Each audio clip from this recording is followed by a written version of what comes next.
Hello everyone, welcome back to another episode of The Unconventional Outdoorsman. Been meaning to make this video for a while, going over the different types of line and why I use them, I guess, or the different uses for them. So I've got three different types of line. I don't actually have any 100% pure fluorocarbon. I have fluorocarbon coated copolymer, which we'll see in a minute, but that's the only disclaimer about this video. I'll try to get some actual fluorocarbon to make a video just about that in the future. So the three types of line we're going to go over are braid, fluorocarbon, i.e. copolymer line, and monofilament. So we're going to go through the uses real quick of each. You know, I'm self-quarantining, I guess, like the government wants us to, so here goes nothing. So I've got some, I picked this up on Amazon, it was like $5. It's some 15-pound braid.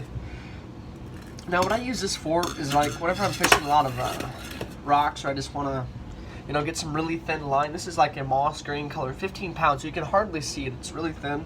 It's like the size of a 4-pound test, I think. So this is really good. The good thing about braid, it has zero stretch. The only problem with it too is, you know, where do I have a hook somewhere? You know, if you're tying on this is a shaky head, but the knots are a little bit harder to tie.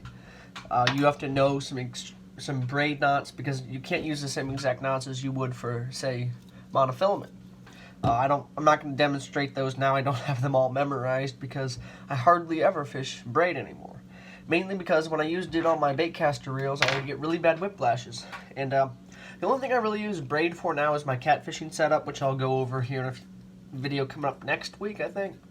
Depending on how long this darn quarantine lasts, but we'll see. So another good thing about braid, it's really thin. This is 15-pound braid. This is 15-pound fluoro.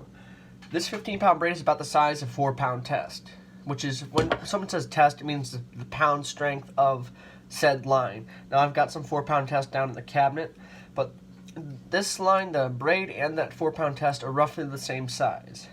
So that's braid for you. It's probably my least favorite type of line for the most of the fishing I do. But, you know, comment what is your favorite type of line down below. Sorry if I sound tired, I'm just didn't sleep well last night, I guess. So now I've got some fluorocarbon. This is P-line, Fluoroclear, my favorite type of line to use. I use this on my Abu Garcia baitcaster, my heavy setup. I like using 15-pound test. Now, you see a lot of bass fishermen, whether it be on YouTube or MLF or Fishing League World, whatever it is, FLW. They'll use like 65-pound braid, 25-pound fluoro. I'm not a big fan of that. I haven't had good luck with it. The most I will ever use on my bass baitcasters is 17-pound fluoro. This is 15 though. It's like a mist green color, 300 yards of it. The good part about fluorocarbon, it sinks. This has got way better knot strength than, for example, monofilament. The only problem I've had with it, you know, that's why I keep all my line usually in a dark place, because with any line, if you keep it in the sun, it's going to start to deteriorate. It's going to become a lot less strong. I don't know how you'd say that, but degenerate, really. Good thing about copolymer line, fluorocarbon coated, it casts a lot better, has a lot less whiplashes. It stretches more than monofilament, which is good, especially if you want to get them good hook sets. I have anything from 6-pound of this all the way up to 17-pound. So it is one of my favorite types of line, probably the line I use the most. But it's got a lot of good qualities that I've loved and I've used it all the time. Probably my favorite type of fishing line. Now, for a lot of my younger viewers, I don't know how many of you are out there, but I know when I was growing up, I didn't have a lot of money to spend on fishing. I didn't have a job when I was like 10 or 11. So what I did, I would go to Walmart or Bass Pro or wherever and buy a big old spool of line. And I know when I was a kid, most of the stuff I used was about 10 to 12-pound test. But here I've got some Berkley Tri-Line Big Game. This is like a green color. This is 30-pound. Now this is what I use on my spinning catfish setup whenever I go to pond fishing or just trying to put meat in the freezer. And I'll open it up here in a minute. I'm a little bit congested. I've got the allergies since I was just camping yesterday. Took some Benadryl to get rid of that though. Alright. So this is some pretty thick stuff. That's one thing about monofilament. It is very thick and it bends a lot more than braid does. The only difference between the curve, like, you know, the amount of memory, that's what it's called. Memory between monofilament and fluorocarbon has more memory on it if it sits on your spool a long time or on your reel. That's why if you have a bait caster or a spinning or any type of reel with fluorocarbon on it and you leave it sit over the winter like 3 or 4 months and you go out to fish, you're going to get a lot more whiplashes or line twists than you usually would. That's because of the amount of memory. As you can see here, I've had this on the spool for like a year since I spooled it up last, and there's tons of memory. Memory is the amount of curls in the line. But the good part about this, it's cheap, it's inexpensive, cheaper than the other two. I picked this up for like $6 and it's 440 yards of 30-pound test. I use this a lot for jug lines too. It's really strong, doesn't have as much stretch as fluorocarbon, but still some stretch there.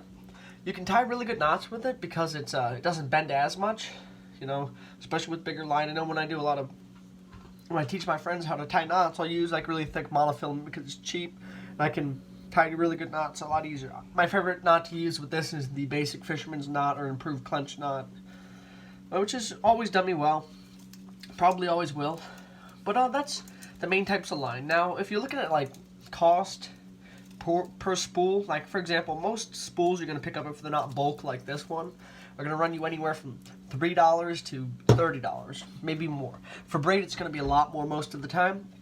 I know, for example, this is really cheap braid.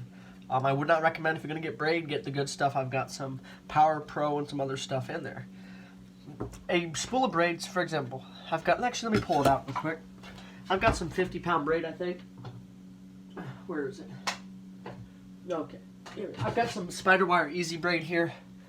Something like this. This is 300 yards. This is going to run you like $20, $30. So it's not the most practical type of line that you might use, but it is pretty good for spooling up catfish rods or fishing for bigger bass, or if you're going to be flipping frogs or anything like that, brush, grass, anything like that. Fluorocarbon is also very expensive. This is a copolymer P-line. I got this for about $8, I think. A spool of 300 yards. I'm a big fan of getting like the 600 yard spools from P-line because I use a lot of line. I fish all the time, and I'm a big fan of switching out your lines at least every month, once a month if you're not using your rods and reels as much. During the summer, if I fish every day, I'll switch out my line once a week or every other week. So it really just depends on how much you fish, what you're fishing for. But for a normal spool of braid, you're going to pay at least $15 a spool if you're getting any quality braid. This anywhere from $8 to $40 depending on 300 yard spool. Monofilament, you can get a spool of this, something similar to it. I might actually have some, do I? Yeah, Zenco Omniflex. You can pick this up at Bass Pro for like $4. This is 250 yards of 25-pound test, so definitely you do get what you pay for, though. This definitely tends to lose its quality a lot faster. But that's all I have for y'all today. Please have a wonderful Monday and stay safe. Don't catch the coronavirus.